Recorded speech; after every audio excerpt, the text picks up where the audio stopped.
현재 남편과 별거를 하면서 이혼을 준비하고 있는 상태입니다. 너무 화가 나서 이혼하자 통보했는데 막상 하려니 오만 가지 생각이 다 드네요. 주변 사람들 눈도 신경 쓰이고 이혼이라는 걸 내가 진짜 하는구나 싶어 잠이 오지 않아 글을 써봅니다. 횡설수설 하더라도 이해 부탁드려요. 저는 31살, 남편은 35살이고 시댁 형편이 조금 어려운 편입니다. 어머님은 전업주부, 아버님은 아파트 경비로 일하고 계세요. 반면 저희 집은 아빠가 작게 사업을 하십니다. 거기다 엄마도 산부인과 의사라서 부자는 아니지만 부족함 없이 살았습니다. 결혼 당시 양가에서 아무런 도움을 받지 않고 남편과 제가 모은 돈을 합쳐서 작은 아파트에서 살고 있습니다. 저는 20살 이후로 용돈을 한 번도 받아본 적이 없습니다. 주셔도 제가 안 받겠다 해서 그런지 선물을 많이 주셨었네요.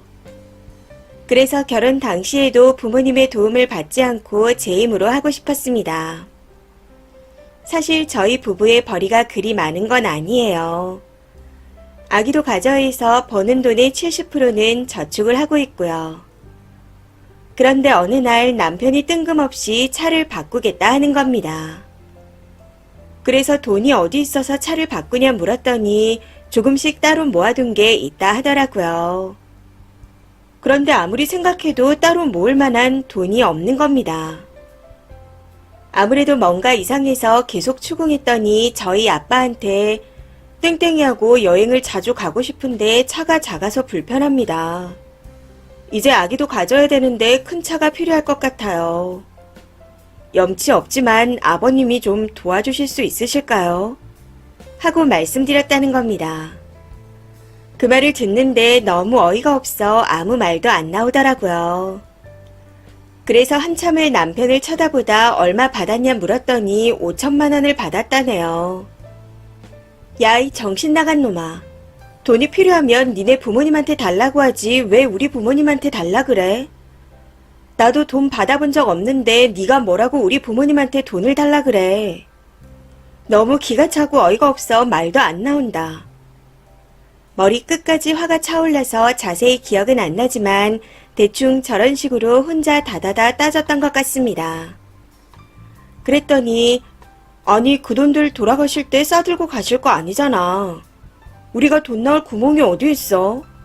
여유가 되시니 좀 도와달라고 한 건데 별걸 가지고 유난이야. 사위도 아들 아니야. 이지랄을 하는 겁니다. 저 말에 정말 빡칠 대로 빡쳐서 고래고래 소리를 지르며 대판 싸우게 되었네요. 그렇게 그날 이후 저희 부부는 별거에 들어갔습니다. 현재는 친정에서 지내고 있는 중이에요.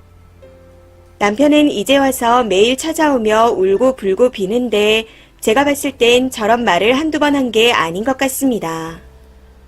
어떻게 장인어른한테 돈을 달라고 당당하게 요구할 수 있는지. 처음에는 그 말을 제 귀로 듣고도 믿기지가 않았습니다. 제가 느끼는 감정을 그대로 얘기하자면 막말로 남편이 저희 부모님을 삥 뜯는 걸로 밖엔 보이지 않았습니다. 표현이 다소 거칠 수도 있지만 제 눈에는 그렇게 보이네요. 저를 위해서라고 포장하면 안 줄 수도 없잖아요. 그러니 저를 이용해서 설득한 거겠죠. 저는 이게 제일 정 떨어집니다. 저희 아빠는 저를 생각해서 돈을 준 것 같은데 부모님께 너무 죄송합니다. 마음이 너무 복잡하네요. 부모님은 그냥 딱 한 번만 눈 감아줘라 하고 말씀하십니다. 너랑 좋은 데 많이 가고 싶어서 어렵게 부탁한 것 같은데 이해해라 하시면서요. 부모님께서 걱정하실까봐 우선은 다시 생각해보겠다 말씀드렸지만 남편의 속내를 알게 된 것 같아 이 결혼을 더 이상 유지할 수 없을 것 같습니다. 부모님의 가슴에 대못을 박는 일이라는 걸 알고 있지만 이혼은 꼭 해야겠습니다. 후기입니다. 많은 댓글들 감사합니다. 먼저 몇 가지 설명을 드리자면 20살 때부터 돈 안 받은 게 가능하냐 하시는데 네, 저는 가능했습니다. 20살이 돼서 대학에 들어가 바로 알바와 공부를 병행했고 부모님 댁에서 함께 살았기에 알바비로 제 용돈을 대체했습니다. 거기다 중고등학교 때 명절에 받은 돈을 부모님께서 다 모아주셨고 제 용돈도 틈틈이 모아놓아서 고등학교를 졸업할 당시 통장에 대략 1,000만 원 정도가 있었습니다. 그 돈으로 성인이 돼서 알바비로 못 사는 것들을 사며 놀러 다니기도 했었죠. 물론 등록금은 감사하게도 부모님께서 다 내주셨습니다. 제가 돈을 안 받았다는 건 20살 이후 용돈이나 결혼 준비 자금을 말씀드린 거였는데 오해가 있으셨나 봐요. 저는 부모님 돈을 제 돈이라 생각하지 않습니다. 그래서 부모님께 손 벌리고 싶지 않을 뿐이에요. 한번 기대기 시작하면 그럴 능력도 안 되면서 흥청망청 쓰게 될 것 같아서요. 남편이나 저나 평범한 회사원이고 회사에서 만났습니다. 남편 집이 기운다 해서 부모님께서 반대를 하신 적도 없으셨고요. 어머니도 넉넉하지 않은 집에서 의사가 된 케이스고 아버지도 고하셨거든요. 집안보다 인성이 먼저라 말씀하시며 제가 좋다면 당신들도 좋다 하셨습니다. 확인해보니 부모님께 받은 돈은 다행히 이번이 처음이었고 돌려주겠다며 계좌로 보냈더라고요. 부모님께서 소송을 원치 않으셔서 남편에게 협의 이혼에 대한 제 요구를 들어달라 전화로 이야기했습니다. 만나고 싶지 않았거든요. 아무튼 그냥 빨리 깨끗하게 끝내고 싶어 아파트가 얼마 되지 않지만 팔아버리고 서로 낸 만큼 돌려받기로 했습니다. 차는 제가 타던 차를 남편이 탔던 거라 다시 돌려받기로 했고요. 저도 이렇게 이혼을 하게 되었네요. 다들 그러시겠지만 결혼할 땐 정말 행복하게 잘 살 거라 생각했습니다. 그런데 사람 일은 아무도 모르나 봐요. 마지막으로 협의 이혼하기로 이야기를 끝냈다는 말씀을 전해드리며 마무리하도록 하겠습니다. 댓글로 조언 주신 모든 분들께 감사드립니다. 댓글입니다. 첫 번째. 돌아가실 때 돈 싸들고 가실 거냐 해서 끝났네요.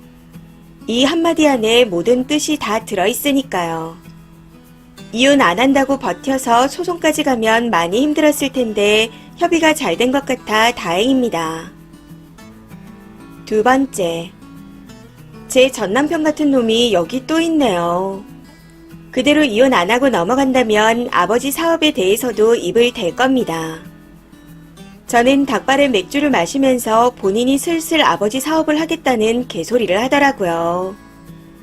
어차피 외동딸이니 장인어른이 언젠가는 우리한테 재산 넘길 거 아니야. 미리 사업해보는 게 뭐가 나빠? 하고 눈을 부라리며 밥상을 발로 차더군요. 그래서 저는 그 밥상을 들어다가 냅다 던져버렸습니다. 제가 눈칫밥 먹을까봐 재혼도 안 하시고 엄마 없이 저를 혼자 키워주신 아빠한테 너무 미안해서 그 길로 바로 이혼했어요. 세 번째. 완전 그지놈이랑 결혼을 했네요. 인간이면 염치가 있어야죠. 장인어른이 불러서 준다 해도 거절을 하던가 아내랑 상의해볼게요가 정상인데 지가 먼저 차를 사달라고 했다고요. 아마 남편이 비는 것도 님 친정 재산 때문이었지 진심으로 반성한 게 아니었을 겁니다.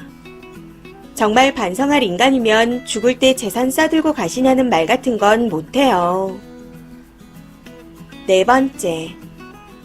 돈 없는 건 참아도 염치 없는 데다 거지근성까지 장착했다면 이건 절대 못 참죠. 돌아가실 때 싸들고 가실 거냐니. 아무래도 님 남편이 처음부터 친정 재산을 노린 건 아닌가 싶기도 합니다.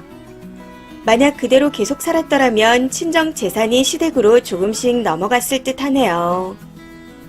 조금씩 빼먹을 생각이었는데 와이프가 예상했던 것보다 세게 나오니 울고 불고 하며 빌었을 겁니다. 지금이라도 그 본성을 알게 돼서 다행이에요. 하루빨리 이혼 절차 밟으세요. 이번 사연은 여기까지입니다. 시청해주셔서 감사합니다.